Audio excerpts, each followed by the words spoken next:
Alright, let's get to seasoning. So we've got our white lightning double garlic butter. We're going to come through with a light coat of that. We're going to make sure it's even and just a nice light coat. Go to the other side. We'll do this a little at a time because I'm a little ADHD, and if I don't keep it simple and slow, then I'll mess up somewhere. Trust me. Alright, next in line, Texas Chrome fajita seasoning. We're going to come through with a light dust to it. And this layering effect you will be able to taste in the final product. I've tasted it before. Joey lets this sit, Joey Smith from Texas Chrome lets this sit about 15 minutes in between. Like I said, this isn't a competition brisket. Now we got Sweet Rub of Mine Texas beef. We like this because it's got the dehydrated beef fat in it, and it's got lots of black pepper, low sugar,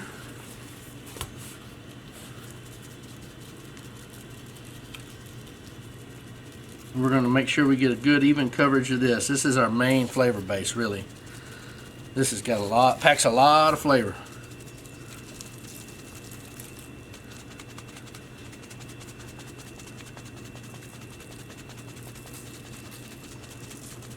And you notice we're just kind of putting a moderate coat on there because we've got 5 seasonings we're putting on here. Alright, now that that one's done, Texas Chrome. Nice color, bigger pepper, low sugar. And you're going to see it's got a coarser feel to it. It's got a much coarser look.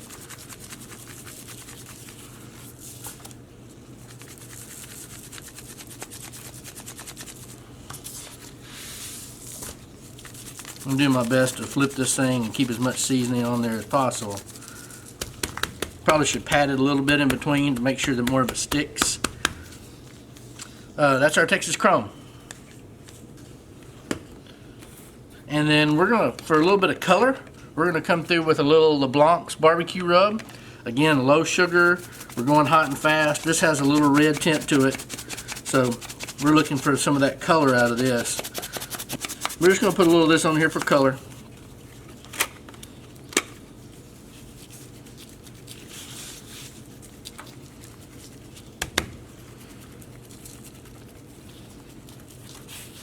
And then we'll flip this guy.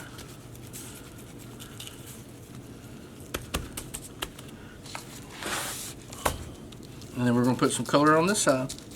This is the fat side, but we're going to treat it the same. A little bit of color, y'all. That's really about it. That's a LeBlanc's barbecue rub. So, we have to decide now how we're going to put it on the cooker. So, with the red box, it's a pretty even heat on top and bottom. I think what we're going to do is we're going to start the point out. The point doesn't really matter. It's pretty fatty on both sides. So we'll start the point out on bottom, and we'll start this guy out fat side down on the top rack of the red box. So we're going to let it sit for just a few minutes as the red box comes up to temperature. As soon as it does, we'll show you how we put it on there. Okay, we're ready to put this brisket on the red box. I think we're running, Flame Boss says we're running 381 degrees right now. And that's okay, we got it set at 350. When we start off at 381, it's going to settle into that 350 that where we need it. And it should start cycling really well. So that's the key to this thing. The red box is small, so when you throw in a bunch of cold meat, overshoot a little bit and allow it to settle in on the temperature that you want to cook at.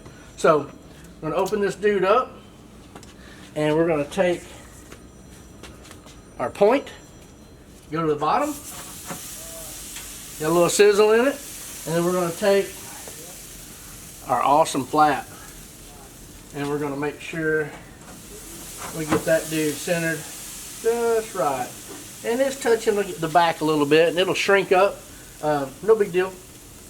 It'll shrink up just a little bit, and it's going to cook really nice in this rib box. You guys see, I'm going to keep you following along. We're going to let it get happy. Alright, I want to show you exactly what happened. This temperature went down to 304 degrees from 380. Keep in mind, big brisket, a lot of mass, a little bit of airflow through there. In the small cooker, not a whole lot of air, and it's not going to retain as much as like a big cooker with a lot of steel in it. So remember, overshoot that temperature and allow that temperature to settle back in. It's going to come back up, but I want you to see how much it dropped when I put that in there. I didn't expect that much. That's a lot, but it's okay. We're going to go ahead now and add a little bit of rockwood pecan chunks. I like pecan on brisket. I like hickory on brisket. I like oak on brisket, but I think more traditionally pecan is probably my overall favorite. And this rockwood is the perfect little size to fit in this rib box. I mean, those sizes are real consistent and it's nice and dry. Good wood. So we're going to go in here, not going to cover it up. I figure those ought to do it. We're going to get our buffet tweezers. It helps us get that stuff in there.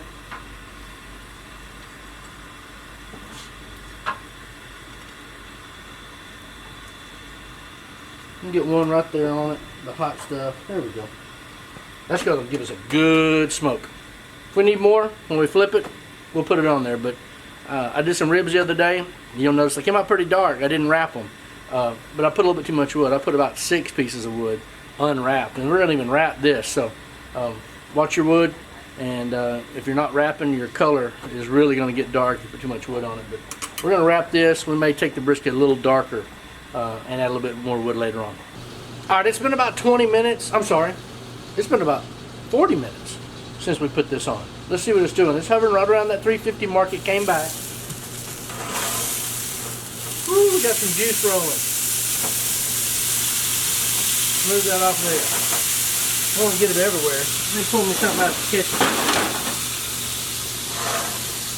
Oh, look at that color, man. Look at that color. 40 minutes. Look at the top. 40 minutes. Look at the bottom. You're going to let it roll. Let it keep going the way it is. Back in. Check it again in about 30 minutes. So, open and close the door. We're still right about 350. Nice color on that one side of the point and starting to color up good on the flat even. So, I'm going to turn the temp down now to 300. You'll see I've reset it at 300 degrees. We'll let it slowly start coming down, a little at a time. It's going to take some time, so I'm going to go ahead and start that process. We're going to watch it about another 30 minutes and see what it looks like. Color, color, color. We talk about cooking to color. Well, you get to see what I'm talking about here.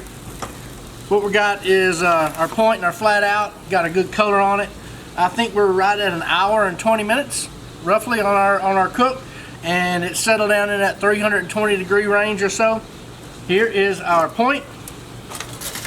As you can see, has beautiful color on that side, nice and barky on both sides. So we're going to leave that meat side up. There's a little more fat on the other side. And look at this flat. I want you to see how much it shriveled up. It was almost completely covering the rack when we first put it on, but beautiful color. Let's see what the bottom side looks like. It did not get flipped. Look at that bottom side. Nice color on the bottom side, beautiful bark on the top side. So it will fit in the pan, but just barely. The pan we know fits in the rib box.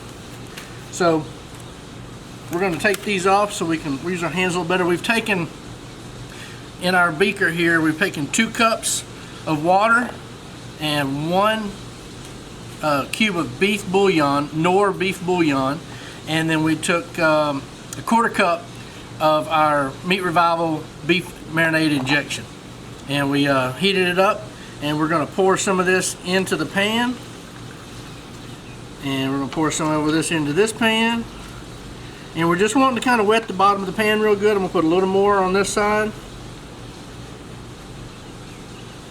And there we have it. That should be plenty of liquid. We're going to take our aluminum foil now. We're going to cover this up. We're going to go ahead and put a probe in here. This one can go a little higher. Don't worry as much about it. And it will, because it's on the bottom rack. I'm going to put a probe in here, and I'm going to follow this along and see how long it takes us to get to somewhere in that neighborhood of 208 degrees. Then I'll pull it out and I'll check it with a handheld to see how tender it is. We're looking for a real easy in with the thermometer and real easy out. Little resistance is what we're looking for. Because we're cooking hot and fast, we're probably going to take it a little higher in temperature than we normally would, because it will tighten back up because it hasn't been given the time to break it down over time.